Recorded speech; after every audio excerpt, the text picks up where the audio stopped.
Hello and very good afternoon to all students. उम्मीद करता हूँ आप सब लोग अच्छे से होंगे। ये लेक्चर हम 4 दिन की ब्रेक के बाद रिकॉर्ड कर रहे हैं। रीजन भी मैंने 4 दिन को ऑफ लिया था। मैं एक्चुअली छुट्टियों के लिए घर आया था, तो घर में सारा जो सेटअप रेडी करने में कुछ टाइम लग गया, तो मैं लेक्चर्स को रिकॉर्ड नहीं कर पाया।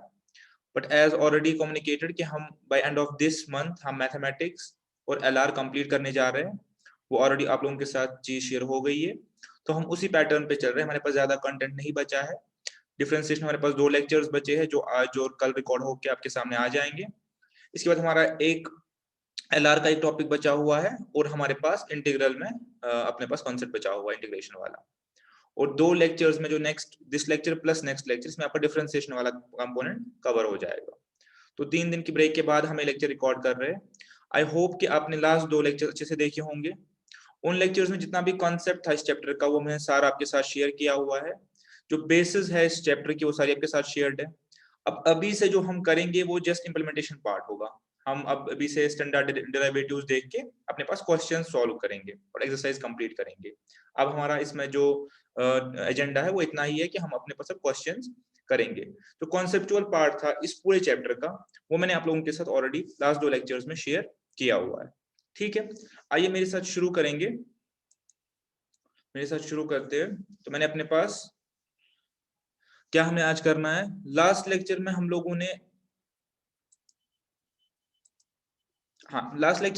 ने डिफरेंशिएशन बाय फर्स्ट प्रिंसिपल को समझा था। हमने समझा था कि एक्चुअल डिफरेंशिएशन का मतलब क्या होता है, और हमने फिर डिफरेंशिएशन सीखा था बाय फर्स्ट प्रिंसिपल। तो हमने कुछ केसेस में डिफरेंशिएशन करी हुई थी। वो चीज अपनी जगह, वो कॉन्सेप्ट अपनी जगह। अभी जो हम अभी से करेंगे वो आपका एक्चुअल कंटेंट रहेगा। वो आपका एक्चुअल जो आपको प्रिपेयर करना है एग्जामिनेशन के लिए, वो आज का टॉपिक है। तो इस पॉइंट ऑफ व्यू से, purely from examination point of view, आप लास्ट लेक्चर को इग्नोर कर सकते हैं।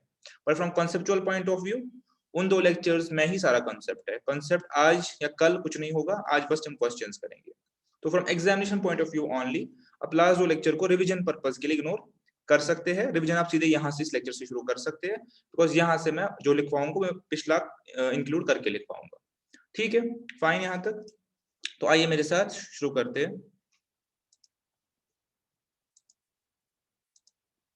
ठीक है, इधर आएगा। अब हम करते हैं शुरू। मैंने लिखा यहाँ पे some standard derivatives without proof. हमने लास्ट लेक्चर में सीखा कि इस टर्मिनोलॉजी का मतलब क्या होता है। हमने सीखा कि dy/dx का मतलब क्या होता है, differential coefficient of x with respect to differential coefficient of y with respect to x। हमने कहा कि हम इसको ऐसे भी लिख सकते हैं, अगर हमारे पास f ऑफ x है तो हम इसको ऐसे भी लिख सकते हैं। लिखने का तरीका है, इसका मतलब सेम है। या हम इसको ऐसे भी लिख सकते हैं। अभी नोटिंग्स आपके सामने आएंगी, तो आपको इनको पिक करना है ये क्या इंप्लाई कर रहा है। Derivative of f of x divided by x। ये चीज आपको पता है कि x हमारे पास एक इंडिपेंडेंट वेरिएबल होता है। f ऑफ x हमारे पास उसके बाद वहां से फंक्शन बन के आती है, और उस फंक्शन का हम क्या निकाल रहे हैं, differential coefficient with respect to x। अभी जल्दी से आपको रिपीट करके बताता हूँ कि डिफरेंशियल कोएफिशिएंट क्या होता है। तो अगर मैं एक लाइन में बोलना हो तो this represents change in function due to small change in value of x, यानी change in f of x due to very small change in value of x। ये हमने कंसेप्ट सारा बिल्डअप किया हुआ है। ठीक है, और इसको हम बोलते हैं डिफरेंशियल कोएफिशिएंट अपने पास। इससे हमें क्या निकालता है कि एक पर्टिकुलर वैल्यू x पे कितनी चेंज इस फंक्शन में आएगी। और अगर हमें फिर स्पेसिफिकली बोला जाए कि आप 2 पे चेंज निकालो, 3 पे चेंज निकालो, तो हम उस डेरिवेटिव में क्या करेंगे, हम डेरिवेटिव में उसके बाद वो वैल्यू डालेंगे और वो चेंज की वैल्यू निकालेंगे, जो कि हम आगे करेंगे साथ साथ। ठीक है, तो हम शुरू करते हैं सबसे पहले सम स्टैंडर्ड विदाउट प्रूफ। अब इसमें मैं आपको प्रूफ नहीं दिखा रहा, बिकॉज वो आपके सिलेबस के बियॉन्ड है। मैंने आपको कल 1 या 2 का प्रूफ दिखाया हुआ था। 2 और स्टैंडर्ड डेरिवेटिव्स, उनका प्रूफ मैं आपको यहाँ पे नहीं करवाऊंगा, बिकॉज वो आपके सिलेबस के बियॉन्ड है, और उनके प्रूफ जो है वो लिमिट्स में लाई कर रहे हैं। तो अगर हम उसकी तरफ जाएंगे तो हम अपने टॉपिक से काफी हद तक डिविएट हो जाएंगे। तो ये चीजें आपको एज आइडेंटिटी रिमेंबर करनी है, और इनके मैथमेटिकल प्रूफ्स भी है, वो लिमिट्स में है। जो बच्चे फर्दर सीखना चाहते हैं वो मुझे कॉल करें, या वो नेट से देख सकते हैं, या मुझे फोन करें, मैं उनको एक्सप्लेन कर दूंगा अगर आपको इसके प्रूफ्स भी सीखने हैं। But from syllabus point of view derivatives के प्रूफ्स आपके सिलेबस में नहीं है, ठीक है, वो it is beyond the scope of your syllabus, और इनकी प्रूफ्स लाई इन लिमिट्स, और लिमिट्स आपके सिलेबस में तो चैप्टर ही नहीं है, ठीक है। और जो ये जो 5 आइडेंटिटीज है इसमें से भी 3 मैंने कल एक्सप्लेन की हुई है, बट मैं इसको नए सिरे से लिख रहा हूं ताकि आप यहां से रिविजनरी पार्ट शुरू करें, ठीक है। तो पहला है डेरिवेटिव ऑफ अ कांस्टेंट, ठीक है, हमने किया था if f of x is equal to c, अगर फंक्शन एक कांस्टेंट फंक्शन है तो इस केस में derivative of c with respect to x is 0। ये हमने ऑलरेडी किया हुआ है, आपका फर्स्ट आप अपने पास रिमेंबर करेंगे, हमने लास्ट लेक्चर में एक्सप्लेन किया हुआ कि कांस्टेंट फंक्शन तो चेंज ही नहीं होती, तो अगर मैं x की वैल्यू में कोई भी चेंज करूं तो मेरे पास फंक्शन तो चेंज होगी नहीं, तो इट इज क्वाइट लॉजिकल कि इसका जो डेरिवेटिव है वो 0 ही होना चाहिए, इसका डेरिवेटिव 0 के बगैर कुछ हो नहीं सकता, because constant does not change, constant function does not change it's value, अगर मैं कोई भी वैल्यू x की पुट करूं तब भी अपना वैल्यू चेंज नहीं करेगा। अभी लिखने का तरीका है, मैं इसको ऐसे भी लिख सकता हूं, ठीक है, अगर मैं f of x की मैंने f dash x लिख सकता हूं is equal to 0, given function ये है मेरे पास, ठीक है, और ऐसे भी, ये मैंने आपको ऑलरेडी बताया कि काफी डिफरेंट तरीकों से आपको ये बताया जाएगा, ठीक है, या सिंपली यहाँ पे फंक्शन की पुट करेंगे, इसमें यहाँ पे किया derivative of constant with respect to derivative of x is equal to 0। Concept buildup करने के लिए स्ट्रांगली रिकमेंड कि आप लास्ट के 2 लेक्चर बहुत अच्छे से देखें, और रिवीजन पार्ट के लिए आप सीधे यहाँ से शुरू कर सकते हैं, ठीक है। दूसरा हमने किया था कि अगर हमारे पास फंक्शन इस फॉर्म में है, x रेज पावर n की फॉर्म है, तब इसका डेरिवेटिव किसके बराबर होता है बताइए, ये हमने लास्ट लेक्चर में किया हुआ है, जब मैंने दिखाया था आपको x पे 2x पे 3x पे हमारे पास आएगा n x n माइनस 1, ये हमने ऑलरेडी ये चीज भी की हुई है। सो अगर आपको रिमेंबर करना तो ऐसे कर सकते हैं, x इसके आगे आएगा और एक वैल्यू इसमें से कम हो जाएगी, हमने ऑलरेडी लास्ट लेक्चर में इसका प्रूफ हमने डिटेल्ड क्लास लेक्चर में सीखा हुआ है, ठीक है।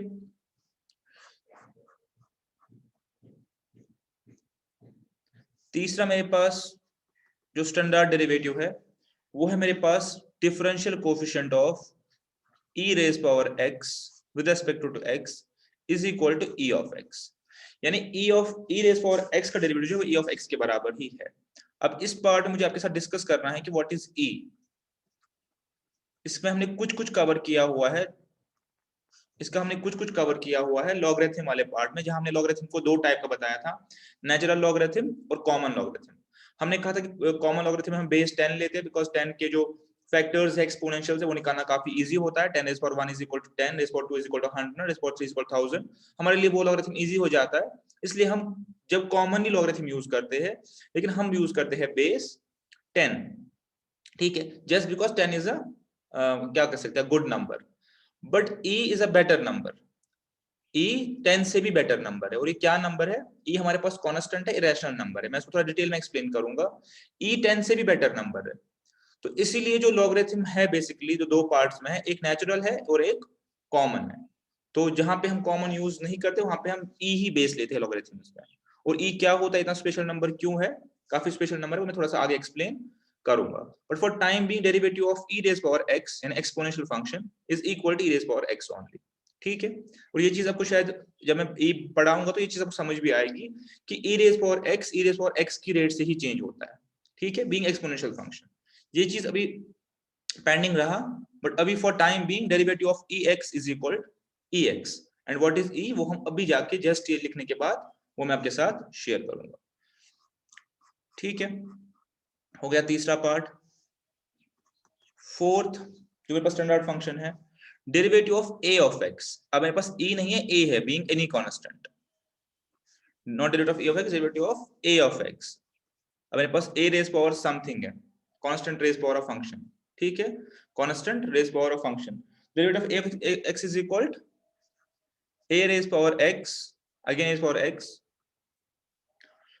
And log of a but to the base e, ठीक है, ये मेरे पास चौथी फंक्शन है, और इसका जो प्रूफ है वो इसमें से ही निकलता है कि हम a रेज़ पावर x को e रेज़ पावर x में कन्वर्ट करते हैं, ठीक है, that a raise power x is equal to y, उसके बाद दोनों साइड आप इसमें लॉगरिथम ले लीजिए, ठीक है, इसका प्रूफ भी ऐसे होता है, मैं वही कह रहा हूं कि आपके सिलेबस के बियॉन्ड है, मैं इस फंक्शन को y के इक्विवेलेंट रखूं और इसके बाद इसकी लॉगरिथम फॉर्म लूं, ठीक है, कौन सी लॉगरिथम, नेचुरल लॉगरिथम e की बेस पे, दोनों साइड log लूं तो मैं इस रिजल्ट पे पहुंच जाऊंगा, but that is beyond your syllabus, तो हम इसको प्रूफ को डिस्कस नहीं करेंगे। ये जो 5 आइडेंटिटीज है दे आर विदाउट, हम इसमें आपको विदाउट प्रूफ ये चीज पढ़वाएंगे, ठीक है।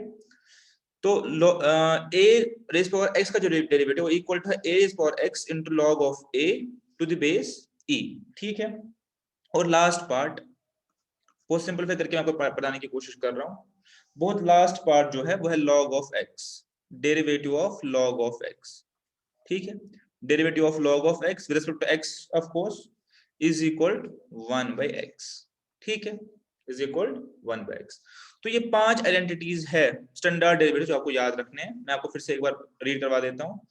Derivative of constant is equal to 0, derivative of x raise power n is equal to n multiplied by x raised power n minus 1, derivative of e of x is equal to e of x, derivative of a of x is equal to a of x into log of a to the base e, derivative of log of x is equal to 1/x, derivative of log of x with respect to x is equal to 1/x, derivative differential coefficient, ठीक है, ठीक है। ये अभी के लिए जो standard formulas है जो आपके सिलेबस में है, तो इतना ही आपके पास है, इतने के ही जो क्वेश्चंस आएंगे इतने से ही बन के आएंगे, ठीक है। अब मुझे जो चीज समझानी है व्हाट इज ई, बिकॉज ई अभी काफी यूज होगा इस पूरे चैप्टर में, ई का काफी यूजेज है। लॉगरिथम में उतना है नहीं बिकॉज हम जो पढ़ते हैं वो कॉमन लॉगरिथम्स पढ़ते हैं, तो यहाँ पे आपको ये यूज करना। और मैं यही कहा था कि ई इतना स्पेशल नंबर क्यों है, ये ई आता कहां से। सबसे पहले आपको बताता हूँ, ई मेरे पास जो है कांस्टेंट है, ठीक है, कांस्टेंट है, वेरिएबल है नहीं, ई कांस्टेंट की वैल्यू है, और उसकी वैल्यू जो है वो है 2.718, और उसके बाद ये चलता है कुछ 2.71828 जो भी बनाएगा, ठीक है। और ये जो नंबर है ये कैसा नंबर, ये नंबर कहां से आता है, ठीक है, ये नंबर कहां से आता है, मेरे साथ थोड़ा सा फॉलो अप करेंगे तो समझ आ जाएगा। बहुत ही स्पेशल नंबर है, बहुत तरीकों से ये नंबर बनता है, ठीक है। देखिए ये नंबर क्या चीज है, और इसको हम एक्सपोनेंशियल फंक्शन के लिए e रेज़ पावर x का derivative e raise power x ही क्यों है, इसको हम एक्सपोनेंशियल फंक्शन भी बोलते हैं। क्या चीज है ये, पहले एक बार समझ लीजिए। अगर मेरे पास 1 रुपी है, अगर मेरे पास 1 रुपी है, ठीक है, मेरे पास 1 रुपी है, मेरे पास 1 रुपी है, और इस 1 रुपी को मैंने इन्वेस्ट किया, सपोज इस 1 रुपी को मैंने इन्वेस्ट किया फॉर 1 ईयर, फॉर 1 ईयर, और जो कंपाउंडिंग का रेट है दैट इज 100%, यानी आपको 1 साल के लिए डबल इंटरेस्ट मिलेगा, यानी आपको 1 रुपए पे 1 रुपए इंटरेस्ट मिलेगा। तो आप मुझे बताइए व्हाट विल बी माय, ये प्रिंसिपल है, ठीक है, what will be my amount, मेरे पास अमाउंट क्या होगी, मेरे पास अमाउंट होगी, आपने ऑलरेडी किया हुआ है, क्या है फॉर्मूला हमारे पास कंपाउंड इंटरेस्ट की, हमने किया हुआ है, पहला चैप्टर हमारा यही था, आपको याद होना चाहिए। कंपाउंड इंटरेस्ट की फॉर्मूला हमारे पास है a 1 plus r rays power t, याद होगा। a मेरे पास 1 है तो मैं a को यहाँ पे इग्नोर कर सकता हूँ बिकॉज़ मेरे पास 1 रुपए ही इन्वेस्ट हो रहा है, ठीक है। तो 1 रुपए मेरे पास इन्वेस्ट हो रहा है, रेट मेरे पास 100% है 1 साल के लिए, तो आप बोलोगे कि बिल्कुल मेरे पास 2 रुपए होंगे, ठीक है, क्वाइट लॉजिकल। मैं कह रहा हूं कि मैंने यहाँ पे 1 रुपए इन्वेस्ट की, रेट ऑफ इंटरेस्ट बीइंग 100%, तो 1 साल बाद मुझे पास 2 रुपए हो जाएंगे, 1 रुपए इंटरेस्ट मिलेगा, ठीक है, क्वाइट लॉजिकल। अब हमने पढ़ा था आगे कॉन्सेप्ट ऑफ कंपाउंडिंग। यहाँ पे मैंने क्या किया, मैंने यहाँ पे बोला कि 1 रुपए मेरे पास था, इन्वेस्ट हुआ 1 साल के लिए, 100% का इंटरेस्ट मिला, 2 रुपए हो गए। लेकिन अब मैं यहाँ पे कॉन्सेप्ट बिल्ड कर रहा हूँ कंपाउंडिंग का, कि अगर मैं ये 100% कंपाउंडिंग करूं ट्वाइस अ ईयर, मैं बोलूं यहाँ 50% और यहाँ 50%, यही 100% को मैंने क्या किया, कंपाउंडिंग मैंने की, मैंने इसमें कंपाउंडिंग की ट्वाइस अ ईयर। तो मेरा फॉर्मूला कैसे चेंज होगा, ये चीज आपको पता है, ठीक है, ऐसे होगा, रेट आधा हो जाएगा और कंपाउंडिंग 2 बार हो जाएगी, ठीक है। मैं आगे वाला 1 इग्नोर कर रहा हूं अमाउंट का, बिकॉज 1 रुपए पे मैं आपको दिखा रहा हूँ ये चीज। तो 1.5 हो गया ये इंटू 1.5, तो इट इज ऑब्वियस कि मेरे पास 2.25 रुपीज हो जाएंगे, मेरे पास 2.25 रुपीज हो जाएंगे, ठीक है, क्वाइट लॉजिकल। अब मैं कह रहा हूं नहीं, अगर मैं चाहूं मैं कंपाउंडिंग साल में 4 बार भी कर सकता हूं। अब कह रहे ठीक है, तो मैं करूंगा 1 प्लस 0.254। जिन बच्चों ने कंपाउंड इंटरेस्ट सही से पढ़ा होगा उनको ये चीज अच्छे से समझ आ जाएगी।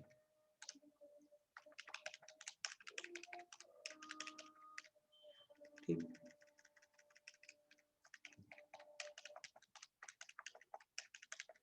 मेरे पास बन गया 2.44। ठीक है, अब अगर मैं चाहूँ बोलूंगा नहीं ये तो मेरे पास 4 के बजाय 8 बार भी हो सकती है कंपाउंडिंग, तो इस केस में मेरे पास 0.25 जो है वो रेट बनेगा 0.125, यहाँ पे 8 हो जाएगा। आप मेरे साथ कैलकुलेट कर सकते हैं।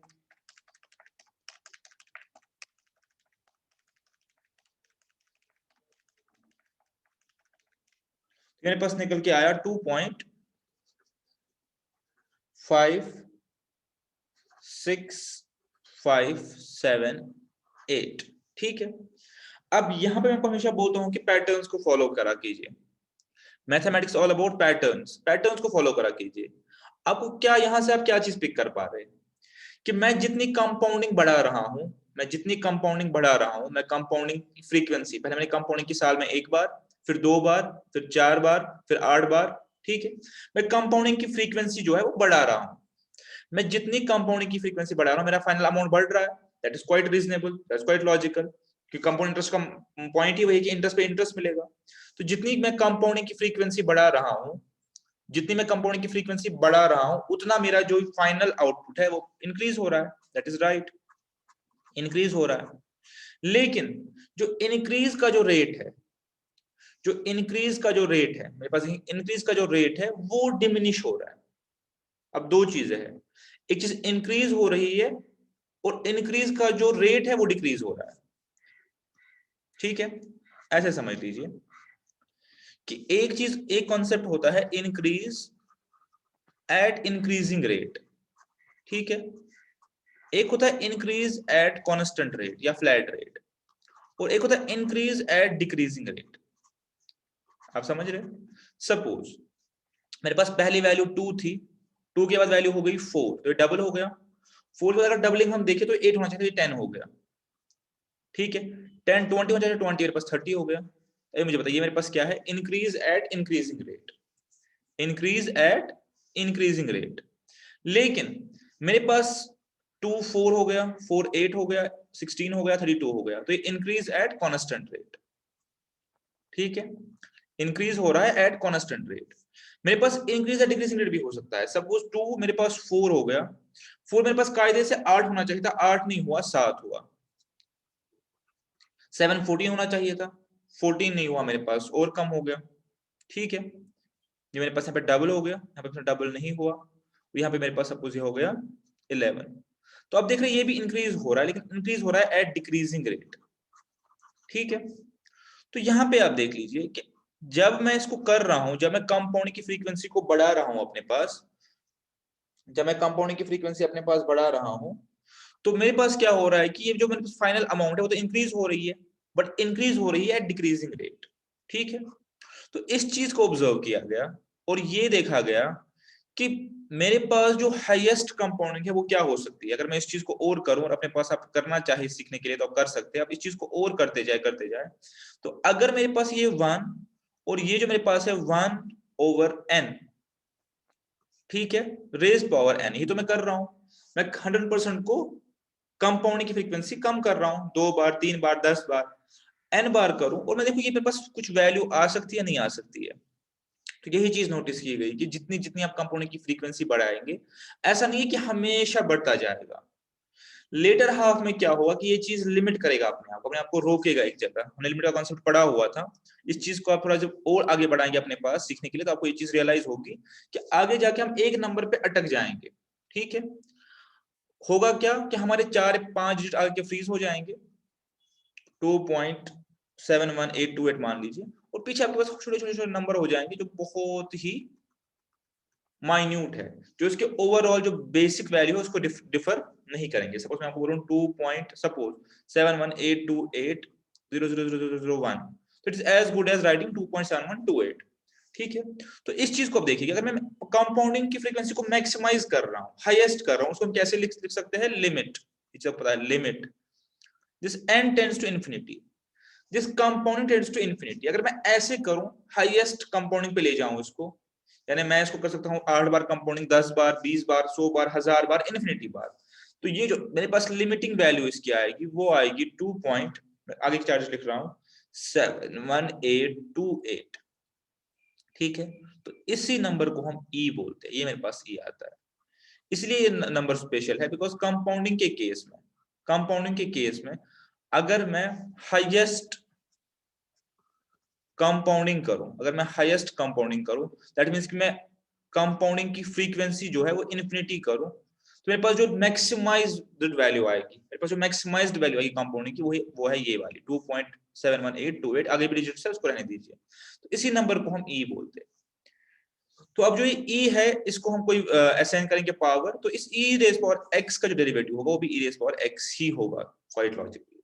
ठीक है, ये मेरे पास ई होता है, यानी ई मेरे पास क्या है कि अगर मैं एक अमाउंट की मैक्सिमम कंपाउंडिंग करूं, मैं 1 रुपए की, 1 यूनिट की, 1 डॉलर की मैक्सिमम कंपाउंडिंग करूं, ठीक है, 100% की रेट पे मैं उसको मैक्सिमाइज कंपाउंडिंग करूं जितनी भी कर सकता हूं, मैं इस नंबर पे आ जाऊंगा, इससे ऊपर नहीं आऊंगा, तो इसलिए इसको बोलते हैं एक्सपोनेंशियल फंक्शन। ठीक है, e रेज़ पावर x को, और इसको बोलते हैं इस नंबर को e। तो e रेज़ पावर x का डेरिवेटिव मेरे पास बराबर है e रेज़ पावर x के ही इक्विवेलेंट। ठीक है, एक और तरीके से हम e तक पहुंचते हैं, खैर मैं अभी आपके सिलेबस के बियॉन्ड है। एक और तरीका है, वो ऐसे भी है कि मैं 1/0 फैक्टोरियल करूं, 1/1 फैक्टोरियल, इसलिए मैंने कहा ये स्पेशल नंबर है, 1/2 फैक्टोरियल, 1/3 फैक्टोरियल, 1/4 फैक्टोरियल, और ये कर करके मैं इन्फिनिटी तक पहुंचूं। ठीक है, n टेंड्स टू इंफिनिटी, तब भी मैं इस नंबर तक पहुंच जाऊंगा। ठीक है, ये 1 हो गया, ये भी 1 हो गया, ये 0.5 हो गया, ये 0.166 हो गया, लिख रहा हूं 1.4, 0.083। ठीक है, कितना देख लीजिए,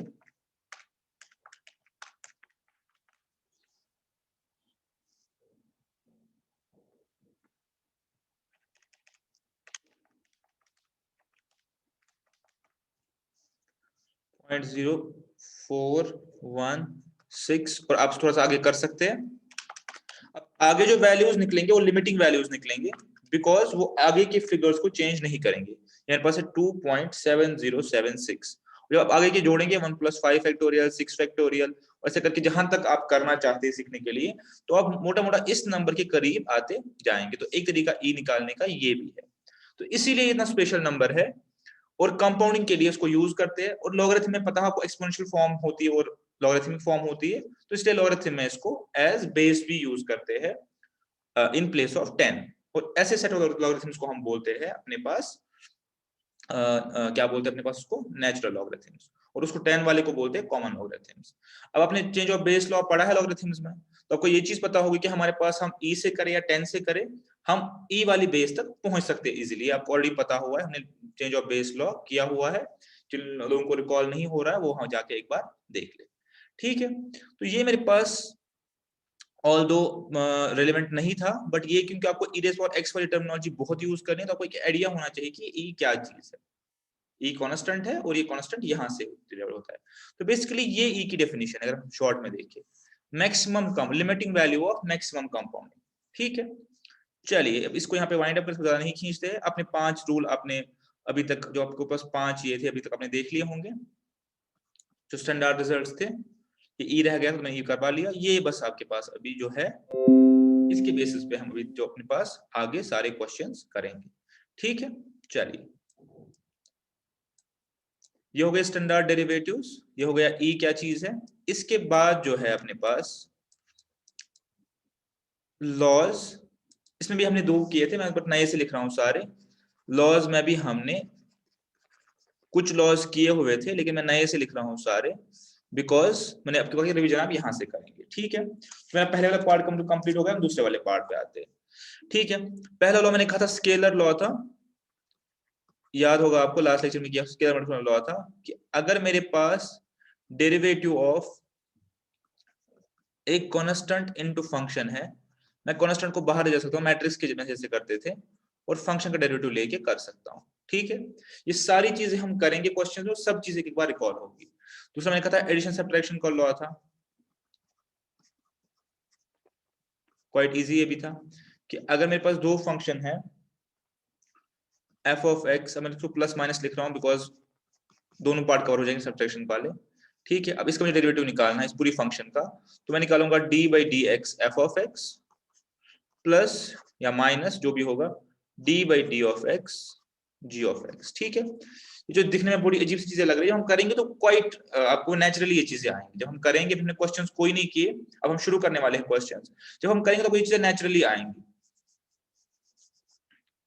ठीक है, अब हमने जो की नहीं थी चीजें, जो हमने चीजें नहीं की थी वो हमें पता होंगे, हमने की थी already.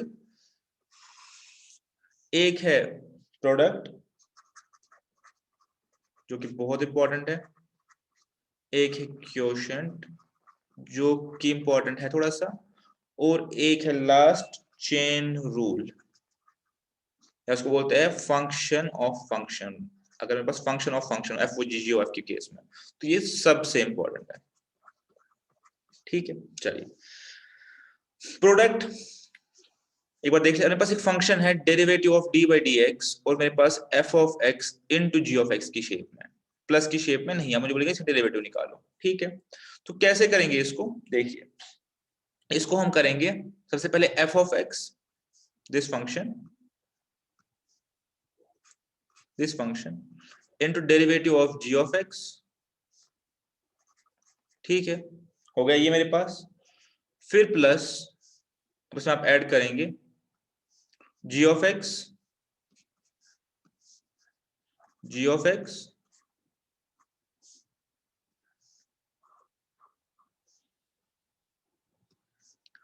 Into derivative of f of x. ठीक है, कोई कोई मुश्किल चीज नहीं है, जब करेंगे तो क्वाइट इजीली ये चीज भी आपको आ जाएगी। अगर दो फंक्शन का मेरे पास प्रोडक्ट है, मुझे इनका डेरिवेटिव निकालना है, तो पहले मैं एक फंक्शन को मल्टीप्लाई करूंगा एक डेरिवेटिव से, फिर दूसरी फंक्शन को मल्टीप्लाई करूंगा दूसरे के डेरिवेटिव से। ठीक है, और उन दोनों का सम ले लूंगा। ये चीज आप यहाँ पे दिख लीजिए, और ये चीज जब आप करेंगे तो आपको नेचुरली ये चीज आएगी। ठीक है,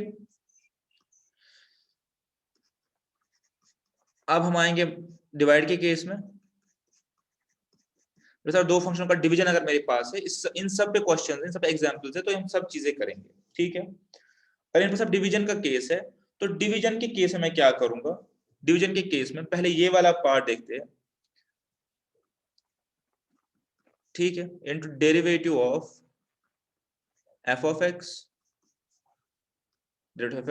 माइनस डिवीजन, तो माइनस यूज होगा, मल्टीप्लिकेशन ऐड यूज होगा, that is quite logical.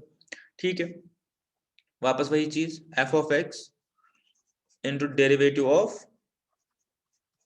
Ji of x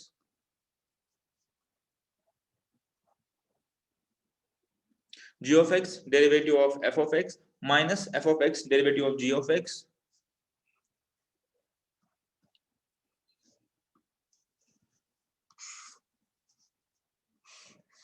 divided by g of x into g of x. ठीक है, तो ये मेरे पास आ गया डिवीजन का रूल।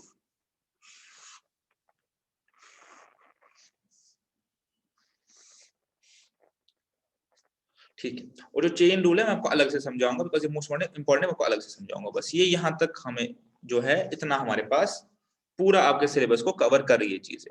पहला हमने क्या सीखा, हमने सीखा कि 5 स्टैंडर्ड रूल्स है हमारे पास, स्टैंडर्ड डेरिवेटिव्स है, और ये 4 अभी तक 4 रूल्स है प्लस चेन रूल, जो मैं आगे आपको एग्जांपल्स के साथ साथ सिखाता जाऊंगा, बताता जाऊंगा। ठीक है, क्वाइट लॉजिकल।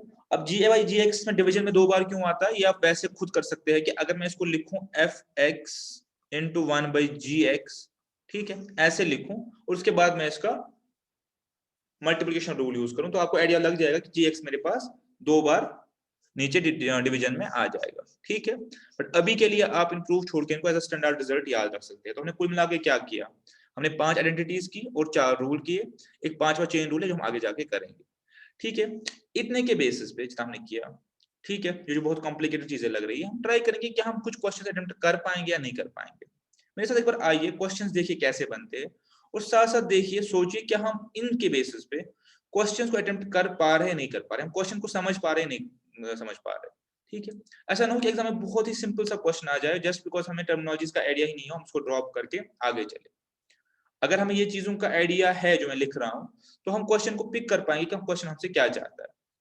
बट अगर हमें टर्मिनोलॉजीज का ही आइडिया नहीं है, फॉर्मूलाज का ही आइडिया नहीं है, तो हम शायद क्वेश्चन कितना भी सिंपल हो, ठीक है, हम जस्ट बिकॉज हमें पता ही नहीं कि d by d x, f of x, g of x क्या चीजें है, तो हम उस क्वेश्चन को छोड़ के आगे बढ़ेंगे। और मैंने ये चीज नोटिस की हुई, मेरा पर्सनल एक्सपीरियंस है, डिफरेंशिएशन के केस में जो क्वेश्चंस पूछे जाते हैं वो बहुत इजी होते हैं, बिकॉज इंस्टीट्यूट यही चाहता है कि आपको बेसिक आइडिया है कि नहीं है, तो क्वेश्चंस बहुत इजी होते हैं। जिस बच्चों ने छोड़ा होता है तो अटेम्प्ट नहीं करते, आगे बढ़ते हैं। As compare to other chapters, इसमें जो क्वेश्चंस आएंगे वो इजी आएंगे। ठीक है, तो मैंने बुक की जो पहली एग्जाम्पल्स है मैंने वही सारी यहाँ पे कॉपी कर रखी है, उनको एक बार देख लेते हैं। चलिए, मैंने यहाँ पे बुक आपकी ये रही। हमारे पास चेन रूल रह गया, हमारे पास ये वाला जो लास्ट वाला है, फंक्शन ऑफ फंक्शन वाला, ये मैं आपको करवाऊंगा अच्छे से। ठीक है, इसको अभी आप ऐसे करेंगे तो शायद समझ नहीं आएगा, ये छोड़िए आप। ठीक है, जो मैंने 4 रूल करवाए वो ठीक है, लेकिन ये वाला आप छोड़िए अभी। अब चलिए हम शुरू करते हैं। बेस्ड अपॉन जो हमने पढ़ा है उतने पे आप शुरू करिए, बाकी छोड़ दीजिए। पहले मेरे पास जो एग्जाम्पल है फर्स्ट, अभी मैंने चेन रूल नहीं किया तो उस पर क्वेश्चन नहीं करवाऊंगा। 3x square plus 5x minus 2, इसका जो हमें चाहिए डेरिवेटिव, यानी इसका हमें चाहिए क्या बोल रहा है, differentiate with respect to x and derivative of this function divided by dx, ये इसका मतलब है।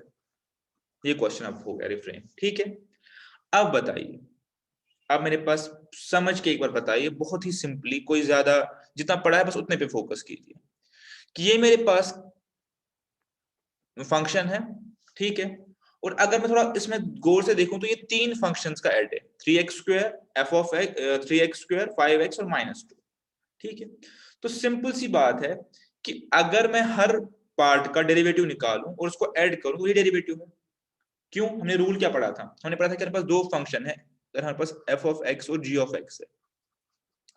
ठीक है, इसका डेरिवेटिव निकालना है। ठीक है, यही है ना, तो हम इसका डेरिवेटिव अलग निकालेंगे, इसका अलग निकालेंगे, बाद में दोनों को ऐड करेंगे। कौन सा रूल? Addition subtraction rule. ठीक है, तो मुझे पहली चीज समझ में ये आ गई कि मुझे इस फंक्शन को कुछ नहीं करना, मैं हर पार्ट का डेरिवेटिव निकालना है और बीच में एड या लेस का सिंबल रखना है।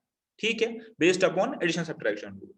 दूसरा, मेरे पास जो ये पार्ट्स है, पार्ट्स को गौर से देखिए, क्या ये पार्ट्स किसी स्टैंडर्ड फॉर्मूला का पार्ट है या नहीं है, वो भी आगे जाके पता चल जाएगा। ठीक है, तो कैसे करेंगे, पहले इस पार्ट को देखिए, इसका डेरिवेटिव निकालते हैं। ठीक है, अब ये फंक्शन ऑलरेडी 3 है और x स्क्वायर है, तो 3 मेरे पास कांस्टेंट है, तो इसका मतलब है कि मुझे 3 का डेरिवेटिव निकालने की जरूरत नहीं है, मैं बाद में उसको मल्टीप्लाई करूंगा, स्केलर रूल। अभी हम बहुत सारे रूल्स यहाँ पे नहीं लिखेंगे, हम रूल कौन कौन सा यूज कर रहे हैं वो देखिए।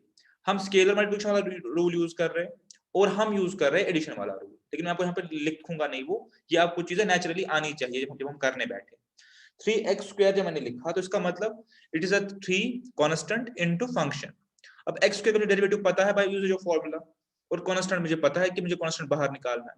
तो अगर मैं थोड़ा सा ब्रेक करके लिखूं इस एक पार्ट में, आगे नहीं लिखूंगा, तो कैसे मैं इस चीज को लिख सकता हूं, थोड़ा सा ब्रेक करके, कि इस पूरे का डेरिवेटिव इज इक्वल, आगे नहीं लिखूंगा, this is the last time I am writing this in this form. एक बार देख लीजिए, 3 स्केलर मल्टीप्लिकेशन का बाहर आ गया, derivative of x square to x, ठीक है, plus 5 derivative of x to x minus derivative of 2 with respect to x। ये इसका तरीका है लिखने का, बट आगे जाके हम ऐसे नहीं लिखेंगे। तो अब कैसे करेंगे, 3 तो 3 ही है, x स्क्वायर का डेरिवेटिव बताएंगे 2x, ठीक है, हमारे पास स्टैंडर्ड फॉर्मूला है। 5 x का बताएंगे डेरिवेटिव, किया हुआ है हमने, 1x0 दैट मींस 1, और कांस्टेंट का वी नो इट्स 0, तो हमारे पास जो आंसर इसका आएगा 6x + 5 आएगा। So derivative of this function is 6x + 5। ठीक है, और अगर आपसे पूछा जाए find derivative eight 2, find derivative eight 2, तो आप सिंपली डेरिवेटिव में, नॉट फंक्शन में, डेरिवेटिव में 2 की वैल्यू पुट करेंगे। अगर बोलेंगे फाइंड एफ ऑफ 2 तो आप फंक्शन में 2 की वैल्यू पुट करेंगे। ठीक है, तो क्वेश्चन कोई मुश्किल नहीं होते, जस्ट क्या आपने उस चीज को समझा हुआ है या नहीं समझा हुआ है, बस ये मैटर है और कोई मैटर नहीं है। ठीक है, अब इतनी लंबी चौड़ी चीजें मैं नहीं लिखूंगा, ये चीजें आई होप कि अब अंडरस्टूड है, इम्प्लाइड है हम क्या कर रहे हैं। तो मेरे पास एक फंक्शन और आ गई, देखिए function is ax plus xa plus aa। ठीक है, ax plus xa plus aa। ठीक है, अब देखिए तीन फंक्शन एडिशन में है, तो मुझे पता है कि जब मैं डेरिवेटिव निकालूंगा अलग अलग निकालूंगा, ऐड करूंगा, एडिशन रूल, अब मैं लिखूंगा नहीं वो। ठीक है, तो अब मैं नहीं लिखूंगा, मैं सीधे डेरिवेटिव पे आऊंगा, मैं नहीं लिखूंगा एक एक करके डी और डी और। बताइए ax मेरे पास स्टैंडर्ड फॉर्मूला में है या नहीं है? हाँ जी है। What is derivative of ax? हमने पढ़ा हुआ है, हमारे पास है ax log of a to the base e, हमारा फिफ्थ रूल था शायद। x रेज पावर a हमने पढ़ा हुआ है, नहीं पढ़ा हुआ है? हमने पढ़ा हुआ है। a x a माइनस 1 किया हुआ हमने, x पावर n का हमने किया हुआ डेरिवेटिव, और a कांस्टेंट है तो डेरिवेटिव 0 होगा, तो ये मेरे पास इसका आंसर हो गया। ठीक है, आई होप आप मेरे साथ फॉलो कर पा रहे हैं, कोई मुश्किल चीजें नहीं है, जस्ट कि आपने मेरे को अगर मेरे साथ फॉलो किया पिछले 2-3 लेक्चर्स में, तो आपको लगेगा कि बहुत ही इजी चीज है, कोई मुश्किल पार्ट नहीं है। ठीक है, तीसरा, इट इज 1/3 x क्या है cube minus 5x square plus 6x minus 2 log x plus 3। ठीक है, अभी लंबे चौड़े दिखने वाला फंक्शन को कैसे हम डिफरेंशियल करेंगे? अब पता है पहला रूल यूज होगा एडिशन रूल, यानी हर पार्ट का अलग अलग डिफरेंशिएट करना है। ठीक है, और दूसरा रूल यूज होगा स्केलर मल्टीप्लिकेशन, यूज हो ही रहा है लॉजिकली हर जगह। तो ये आप देखेंगे 1/3 एज इट इज रहेगा, 3 आपके पास मल्टीप्लाई में आएगा राइट से दिखाने के लिए। ठीक है, x 3 माइनस 1। ठीक है, ये चीज क्योंकि हमने फॉर्मूला में पढ़ा हुआ है, इसमें हमने काफी टाइम भी लगाया था। माइनस 5 इंटू 2 और इंटू x 2 माइनस 1, आगे जगह मैं ये भी नहीं लिखूंगा, मैं सीधे आगे जगह इसको सॉल्व करूंगा। प्लस 6 बिकॉज x का 1 आगे आएगा और 0 बन जाएगा, माइनस 2/x, लॉग x का डेरिवेटिव किसके इक्विवेलेंट होता है 1/x के, प्लस 3। ठीक है, अब थोड़ा सा सिंपलीफाई करते हैं, मेरे पास आ गया x स्क्वायर माइनस 10x, ये आ गया, प्लस 6 माइनस 2/x। ठीक है, अब जो 3 है, 3 का डेरिवेटिव मेरे पास क्या है 0। ठीक है, कांस्टेंट का डेरिवेटिव मेरे पास 0। ठीक है, कहानी खत्म हो गई, ये मेरे पास का डेरिवेटिव आ गया। ठीक है, अभी बहुत इजी पार्ट चल रहा है और इतना ही आपने समझना है। ठीक है, चौथा मेरे पास जो इन्हें दिया हुआ है ex इंटू लॉग एक्स। अब यहाँ पे देखिए ex इंटू लॉग एक्स, अब मुझे ex का डेरिवेटिव पता है, log x का डेरिवेटिव पता है, ex का मेरे पास ex ही है और log x का मेरे पास 1/x है, मुझे ऑलरेडी पता है, भी पढ़ा हुआ है। लेकिन मेरे पास किस रूल में है? मल्टीप्लिकेशन रूल में है मेरे पास है, अगर मल्टीप्लिकेशन रूल यूज करेंगे। ठीक है, ex as this ex not derivative into derivative of log x plus this log x and derivative of e of x। ठीक बोल रहा हूं?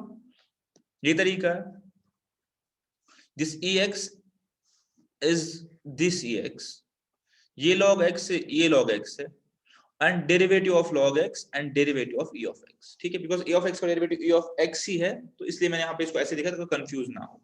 इट इज लाइक दिस, मैं आपको दिखाता हूँ, derivative of x into a into b, ये constant नहीं है, फंक्शन है अभी समझने के लिए। तो it is a derivative of b plus b derivative of a। Actually में इसको f of x g of x लिखते हैं, a b नहीं लिखते, बस a b sounds like a constant, पर समझाने के लिए। ठीक है, चलिए, अब ex ही है यहाँ पे, और इसका जो डेरिवेटिव आएगा 1/x आएगा, हमें पता है log x है, और इसका डेरिवेटिव ex का ex ही आएगा, ये भी हमने अभी एक्सप्लेन किया हुआ है। तो अब अगर आप देखें यहाँ पे हमने कौन सा एडिशन रूल, ये प्रोडक्ट रूल यूज किया, आप यहाँ से ex को कॉमन ले सकते हैं, अगर आप चाहे तो आप ex को कॉमन ले सकते हैं, तो आपके पास क्या बच गया 1/x plus log of x. ठीक है, फर्दर करना चाहे तो ऐसे लिख सकते हैं e x x log x plus 1 divided by x. ठीक है, बस लिखने के तरीके हैं। इसने यहां तक किया तो मैंने भी इसको यहां तक सॉल्व किया, अदरवाइज आप यहाँ पे भी छोड़ सकते हैं। अब चूंकि इसने आगे एक स्टेप किया, मैं भी आगे उसको एक स्टेप करके आपको दिखाया। ठीक है, आई होप आपको कुछ कुछ अभी सिचुएशन ईज होती दिख रही होगी कि आप इन चीजों को समझ पा रहे हैं। चलिए, इसके बाद जो मेरे पास क्वेश्चन है वो डेफिनेटली इस क्वेश्चन रूल पे होगा। तो वो क्वेश्चन है, हाँ ये है, y is equal 2 of x into x5। ये है 2 of x 2 raise power x into x raise power 5। ठीक है, अब ये a ऑफ x हो गया, ये x रेज पावर n हो गया। इनके मेरे को रिजल्ट पता हुआ है और ये अपने प्रोडक्ट में है। डेरिवेटिव कैसे निकालेंगे इनके? अब मैं डिनोशंस को इग्नोर कर रहा हूँ और उम्मीद कर रहा हूँ कि मेरे साथ फॉलो कर रहे हैं। 2x into derivative of this which is 5x4, पता होना चाहिए आपको कैसे, प्लस, ठीक है, प्लस आप मैं x5 को आगे लूंगा into derivative of 2 of x which is a raise power x into log of a to the base e of course. ठीक है, मेरे पास यही इसका आंसर होना चाहिए, इसका आगे सिंपलीफाई करने की जरूरत है नहीं। एट मैक्स आप क्या कर सकते, 2x को कॉमन ले सकते हैं, चाहे तो 2x को कॉमन ले सकते हैं अगर आप चाहे तो। इनफैक्ट इसको अगर फर्दर सिंपलीफाई क्वेश्चन ने इसने नहीं किया है, आपके जो इंस्टीट्यूट से नहीं किया है, मैं 2x को इधर ले सकता हूँ, मैं 4 को इधर ले सकता हूँ। ठीक है, तो ये मेरे पास बच गया 5, 2x 4 और 5, प्लस मेरे पास एक x यहाँ बच गया और log ऑफ 2 इधर बच गया। तो अगर चाहे तो उसको ऐसे भी लिख सकते हैं, बाद में वो वही टर्मिनोलॉजी वापस बन जाएगी, वो वही चीज वापस बन जाएगी, तो कोई अलग बात नहीं है। इन स्टूडेंट्स को यहाँ तक ही सॉल्व किया तो यहाँ तक करके छोड़ दिया।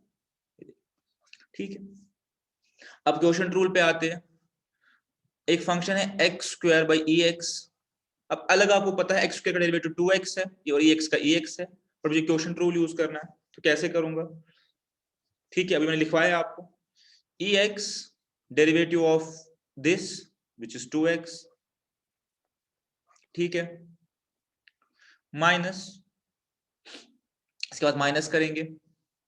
ठीक है, अब मेरे पास एक्स स्क्वायर आएगा, x square as a function and derivative of x, ये मैं डेरिवेटिव ले रहा हूं इसका, इट्स एक्स। ठीक है, divided by x into x. ठीक है, चलिए इसको हम सिंपलीफाई कर ही सकते हैं, एक एक्स कैंसिल हो जाएगा। कैसे? X 2x minus x square divided by x ये कैंसिल हो गया, बस नेचुरल में बचा 2x x 2x 1 minus x। ठीक है, मेरे पास आ गया x 2x minus x square divided by x. ठीक है, तो इसका आंसर जो फाइनली है 2x minus x square divided by x. ठीक है, अब इसमें आप क्या कर सकते हैं, इसमें भी आप x को कॉमन ले सकते हैं अगर आप चाहे तो, इस सब में जैसे इंस्टीट्यूट ने लिया हुआ है, जरूरी नहीं है, आप यहाँ तक भी छोड़ सकते हैं। तो ये अगर मैं x को कॉमन लूं तो मेरे पास यहाँ पे 2 बन जाएगा और माइनस x बन जाएगा, 2x माइनस एक्स स्क्वायर जो मेरे पास आया हुआ है डिवाइडेड बाई एक्स। ठीक है, वैसे ये चीज की जरूरत है नहीं, इंस्टीट्यूट ने इसको यहाँ तक लिया हुआ है। ठीक है, तो मैंने भी क्या यूज यहाँ पे किया, क्वोशंट रूल। ठीक है, एक और देख लेते हैं, अभी हमने चेन रूल भी हमने नहीं किया है।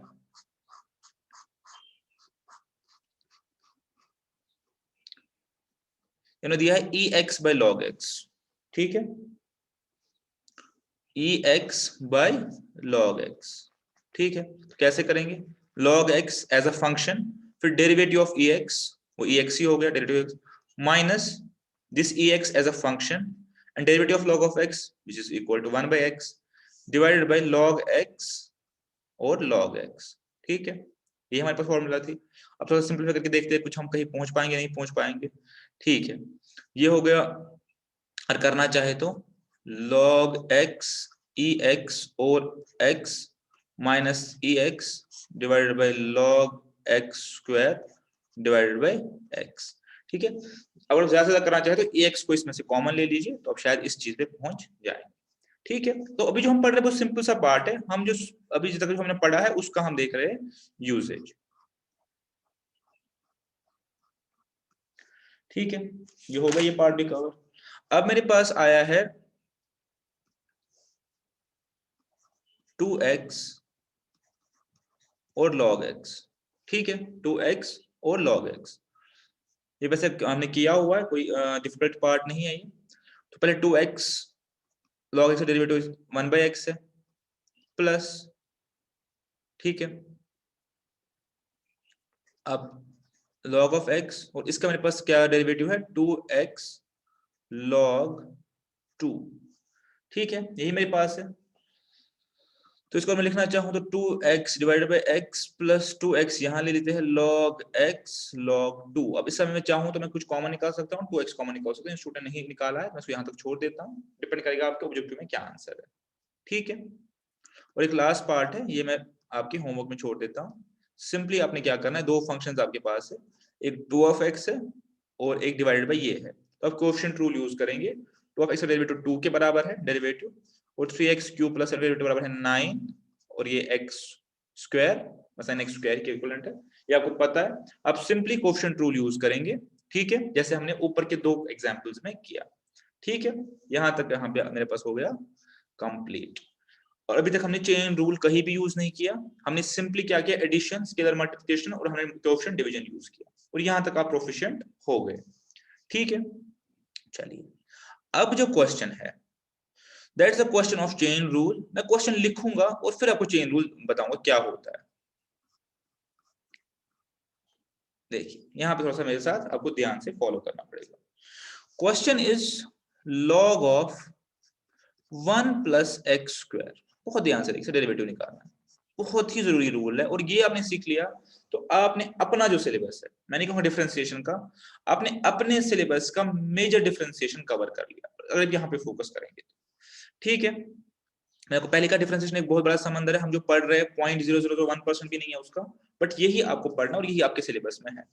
अब यहाँ पे आप देखेंगे log of 1 plus x square. अब पॉइंट ये है कि हमारे पास जो अभी तक हमने सीखा पढ़ा है उसके हिसाब से हम log ऑफ x का डेरिवेटिव निकाल सकते हैं 1/x, जो हमने अभी तक सीखा है उसके हिसाब से हम ये निकाल सकते हैं, पॉइंट टेकन। बट ये क्या आ गया, ये आ गया log of 1 plus x square.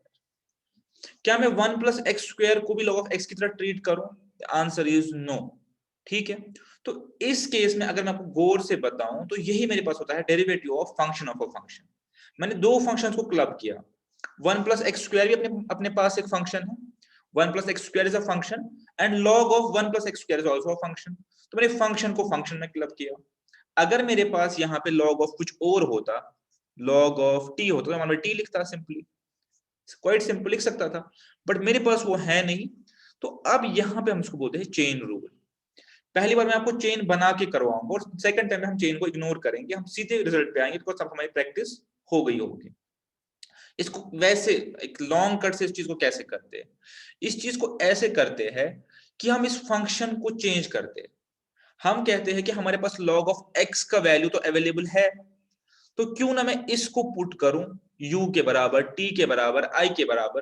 तो मैं यहां पे लिखूंगा 1 प्लस एक्स स्क्वायर को मैं t के बराबर लेट करूंगा, ठीक है। मैं 1 प्लस एक्स स्क्वायर को t के बराबर लेट करूंगा। तो इस केस में क्या होगा, इस केस में मेरे पास मुझे निकालना क्या है, मुझे निकालना है dy बाई dx, ठीक है। थोड़ा सा ध्यान से देखो, और इलैबोरेट करता हूं इसको, बिकॉज ये इंपॉर्टेंट पार्ट है। मेरे पास जो फंक्शन है मैं इसको ऐसे लिखता हूं, y is equal to log of 1 plus x square, और मुझे चाहिए कि मुझे चाहिए dy बाई dx, मुझे इस पूरी फंक्शन का डेरिवेटिव चाहिए। अब मैं क्या कहता हूं कि मैं निकालूंगा ऐसे, मैं निकालूंगा ऐसे, मैं निकालूंगा dy with respect to dt। आप बोलेंगे कैसे, डेरिवेटिव तो मैं x के बराबर x के अगेंस्ट निकाल रहा हूं, पढ़ा था पहले, differential coefficient of y with respect to x। अब मैं t कहां से लाया, मैं कह रहा हूं कि मैं इस फंक्शन को पहले सिंपलीफाई कर लूं, कैसे, let 1 plus x square is equal to t, ठीक है। तो देखिए, तो मेरे पास ये फंक्शन क्या बन गई, log ऑफ t, यही बन गई। अब log ऑफ t को मैं d बाई dx नहीं कर सकता, बिकॉज x मेरे पास वेरिएबल ही नहीं है फंक्शन में, तो कैसे करूं, तो मुझे इसको dy dt निकालना होगा, ठीक है। उसके बाद क्या करूंगा, मल्टीप्लाइड बाय फिर जो dt है with respect to d of x, ठीक है। फिर जो t वाली फंक्शन है उसको x के साथ डेरिवेटिव निकालूंगा, तो मैं पहुंचूंगा इस पूरे फंक्शन के डेरिवेटिव पे। अब जो आपको बहुत मुश्किल सी चीज लग रही है, बहुत ही आसान सी चीज है।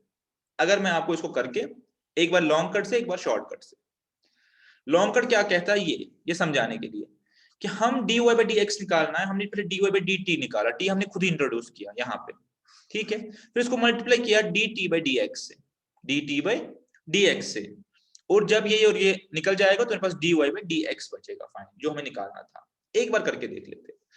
तो मेरे पास जब ये t के बराबर होगा तो log ऑफ t का डेरिवेटिव रिस्पेक्ट टू t, अब मैं इसको t के अगेंस्ट डेरिवेटिव निकालूंगा बिकॉज़ मेरे पास x तो है नहीं, which is equal आपको पता होना चाहिए 1 by t, 1 by t होना चाहिए, ऑब्वियस सी बात है, log ऑफ x हमने पढ़ा हुआ है, ठीक है। उसके बाद हमने क्या कहा, multiplied by d of t, यानी इसका डेरिवेटिव, वैसे तो x की शेप में है, 1 प्लस x का डेरिवेटिव, ठीक है, विद रेस्पेक्ट टू x तो ये निकल ही सकता है, यहाँ पे देख लीजिए मैं यही फॉर्मूला यूज कर रहा हूँ, ठीक है। तो ये हो गया, मुझे पता है ऑलरेडी 1 का कांस्टेंट 0 है, इसका 2x, ठीक है, ये 2x हो गया, और 2x के नीचे अब t की वैल्यू डाल दीजिए 1 प्लस एक्स स्क्वायर, तो ये मेरे पास चेन रूल है, बस this is the chain rule. लेकिन क्या आपको लगता है कि हम हर बार ऐसे करते होंगे?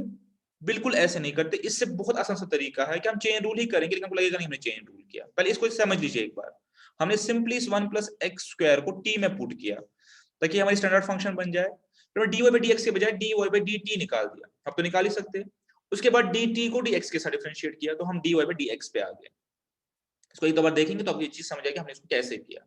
बट जब हमें करना होगा इसको तो कैसे करेंगे? यहाँ पे शायद खत्म हो रहा है, हाँ देखिए, ये बताएगा d बाई डी एक्स, यही था ना, और क्वेश्चन क्या था, log of 1 plus x square, यही था। जब आप करेंगे प्रैक्टिकली तो आप इतना लंबा चौड़ा नहीं करेंगे, आप बोलेंगे कि अगर ये सारा वही हम करेंगे जो प्रोसीजर है, बट आपको वो शॉर्टकट के थ्रू करेंगे। हम बोलेंगे कि ये मेरे पास है 1 प्लस एक्स स्क्वायर, अगर मैं 1 प्लस एक्स स्क्वायर को भूल जाऊं एक मिनट के लिए, कंप्लीटली भूल जाऊं, तो मेरे पास ये क्या बन गया, log ऑफ x, ये पूरा मेरे पास x है, ये पूरा x है मेरे पास, तो log ऑफ x का डेरिवेटिव क्या है मेरे पास, पता है हमें 1 बाई एक्स। आप देखिए मैंने क्या किया, 1 by 1 plus x square, because मैंने ये सारा भी माना कि मेरे पास एक ही पार्ट है, हमें log ऑफ x का पता है हमें क्या है डेरिवेटिव, तो मैंने log of 1 plus x square को एज इट इज यूज किया, ठीक है। बट मेरे पास जो है 1 प्लस एक्स स्क्वायर, x तो है नहीं, तो खुद अपने आप में कुछ फंक्शन है, तो इस फंक्शन का और डेरिवेटिव निकालो। 1 प्लस एक्स स्क्वायर का क्या डेरिवेटिव है, पता होना चाहिए आपको, 2x into 2x, this is the answer, ठीक है। एक और एग्जांपल करते हैं, शायद कोई चीज बेटर तरीके से समझ आएगी। मैं आपको बताऊं, log derivative of e a raise power x निकालो, e a raise power x, अच्छा क्वेश्चन है। तो आप कहेंगे मुझे तो derivative of e raise power x पता है, x नहीं पता था, तो मैं बोलूंगा लेट अस प्रिज्यूम कि ये सारा अभी x ही है 2 मिनट के लिए, तो डेरिवेटिव क्या हो गया इसका, e रेज पावर x का है e रेज पावर x ही है ना, e raise power x derivative मेरे पास e रेज पावर x ही है, तो वापस डाल दिए e raise power x। But ये तो x है, तो ax है, अब इस x का डेरिवेटिव निकाल लीजिए अलग से, ठीक है, वो तो a होने चाहिए, बिकॉज x रेज पावर 1 है, 1 आगे आएगा, x में 0 a होना चाहिए, तो इनटू मैं a करूंगा, तो हो गया a ex, ठीक है। आई होप अब आप चीजों को समझ रहे हैं, चेन रूल सबसे जरूरी रूल है, लेकिन आसान भी है सीखने में। एक और एग्जांपल देता हूं, सपोज मैं आपको बोलूंगा आप निकालो derivative d by d x निकालो, और ये मेरे पास है सपोज एक फंक्शन है e raise power 2x square plus 4x, suppose, या तो आप चेन रूल करेंगे, e raise power x plus 4x को t के बराबर पुट करेंगे, फिर करेंगे d बाई dt, वैसे नहीं करना। ये मेरे पास e रेज पावर x है, इसका है मेरे पास e रेज पावर x ही डेरिवेटिव, बट इसका अपना डेरिवेटिव भी होगा अंदर, वो क्या होगा, 2 2 आर 4, 4x प्लस 4, ठीक है, आप समझ गए। तो ये मेरे पास कहलाता है चेन रूल। आई होप आपको ये समझ आ गया, क्वेश्चंस आएंगे तो और इस पे बेटर तरीके से काम करेंगे, सबसे जरूरी रूल है ये। चलिए इसके नीचे कुछ है,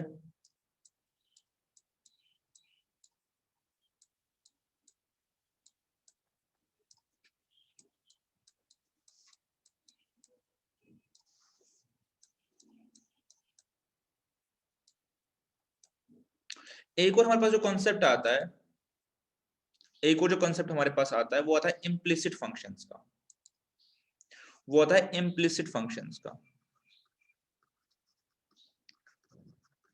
इम्प्लिसिट फंक्शंस का। ठीक है, ये वाला हमने कवर कर लिया, ये वाला हमने कवर कर लिया।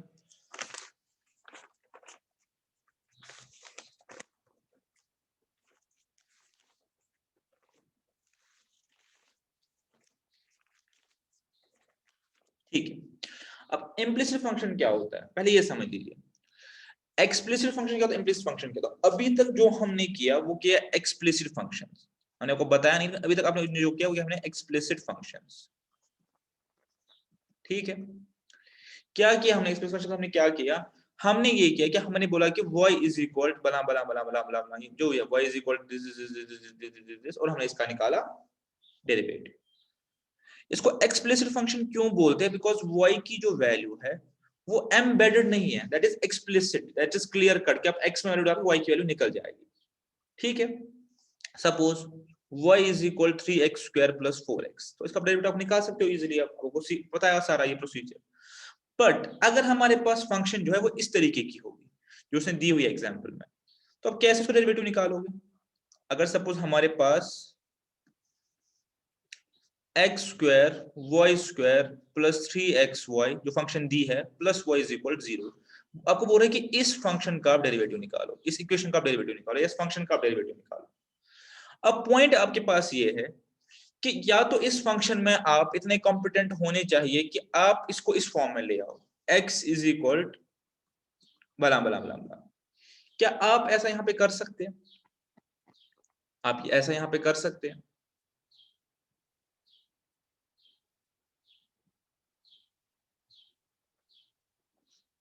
ठीक है, मैं आपको कह रहा हूं कि पहला पार्ट जो है सिंपल है कि आप इसको y इज इक्वल एक्स की फॉर्म में ले आओ, तो फिर जो ये वाला साइड को डिफरेंशिएट करो आराम से हो जाएगा, जैसे ये फंक्शन है। लेकिन ये करने में जो आपको एफर्ट और मेहनत लगेगी वो कहीं ज्यादा होगी डिफरेंशियल निकालने से, बिकॉज अगर आप एज अ स्टार्टिंग मतलब मैं बोलूंगा स्टार्टिंग मेथड आप क्या हो गया इसको करना, आप बोलोगे चलो इसको एक्स वाई स्क्वायर से डिवाइड कर लेते हैं, सपोज यही बोलोगे तो ये बन जाएगा एक्स स्क्वायर। ठीक है, ये बन जाएगा 3x डिवाइडेड बाई वाई। ठीक है, और ये बन जाएगा प्लस 1/y। उसके बाद बोलोगे वो कॉमन निकालेंगे, ये ऐसे करेंगे, इनको ऐड करेंगे, कुछ कुछ करके, जैसे यहाँ पे इसको ऐड कर सकते हो, तो कुछ कुछ करके आप इसको y इज इक्वल x की फॉर्म में ले आ सकते हो। ठीक है, उसके बाद जब आपके पास इस फॉर्म में आ गया तो ये वाली साइड का जो है, इस वाले पार्ट का जो है आप निकालोगे अपने पास डेरिवेटिव, यही करोगे।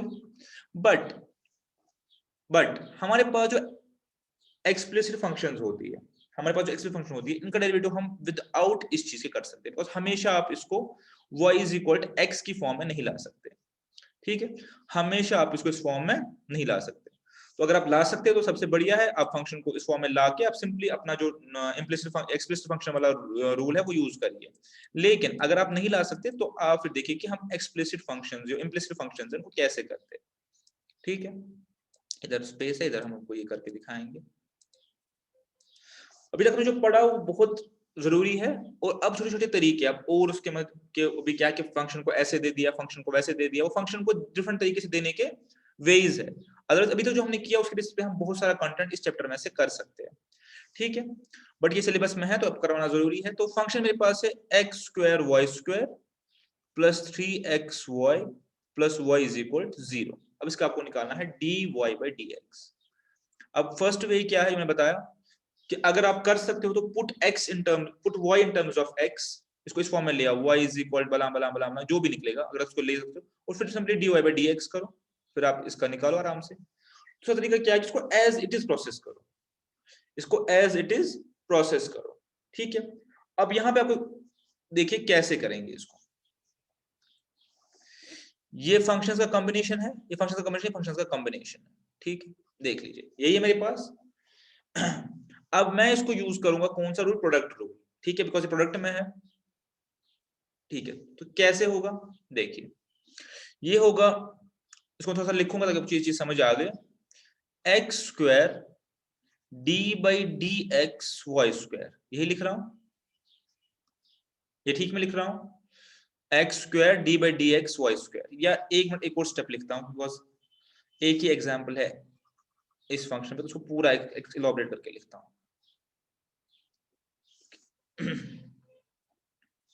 देखिए ये ऐसे हो गया, D by d x of this thing plus D by d x of this thing plus D by d x of this thing, ठीक है, इज इक्वल, जीरो का तो जीरो ही है, इसमें कोई दिक्कत नहीं है, ठीक है। ये मेरे पास फर्स्ट फॉर्म है। अब मैं इसको सॉल्व कर लेता हूं, ठीक है, इसको, इसको और इसको। सबसे पहले मुझे आप यहां पे बताओ, यहां आपको एक चीज समझ आई कि d y by d x किसके बराबर होता है? डी और आंसर इज, वही तो हमें निकालना है। हमें निकालना क्या है? D y by d x. सही बोल रहा हूँ गलत बोल रहा हूँ? हमें निकाल तो d y by d x ही है, तो मैं इसको क्या लिखूंगा? D y by d x only, इस चीज को। ये चीज बतानी बहुत जरूरी है, मैं क्या करूं, बिकॉज फंक्शन अभी एक बार यहाँ पे इस चीज को दिमाग में रखेंगे, फंक्शन अभी मेरे पास एक्सप्लिसिट है, मिक्स्ड है एक्स और वाई। तो इसका मतलब ये है कि मेरे पास एक्स और वाई मिक्स्ड है, तो मुझे दोनों पे काम करना पड़ेगा। पहले क्या होता था? हमारे पास सिंपली होता था y is equal to 3x square. अब बोलते हैं इसका डिफरेंशियल क्या होगा? 6x। अब वैसे नहीं है, 3xy ऐसे नहीं है, डिफरेंट है। देखिए कैसे डिफरेंट। तो ये वाला पार्ट हो गया कवर। अब इस पे आएंगे, प्रोडक्ट रूल यूज करेंगे, x square d by d x y square. सही लिख रहा हूँ गलत लिख रहा हूँ? ठीक है, plus y square d by d x x square. ये मेरे इसका, ये मुझे इसका जो पहली टर्म है उसका ब्रेकअप है, इसको ऐसे रखे छोड़ दीजिए। फिर नेक्स्ट टर्म का लिखते हैं, ठीक है। इसमें 3 स्केलर मल्टीप्लिकेशन, तो मेरे पास 3 बाहर आएगा, वो पता है आपको। ऐसे मेरे पास 3 जो है वो स्केलर मल्टीप्लिकेशन में है, तो वो बाहर आएगा ऑलरेडी, ठीक है।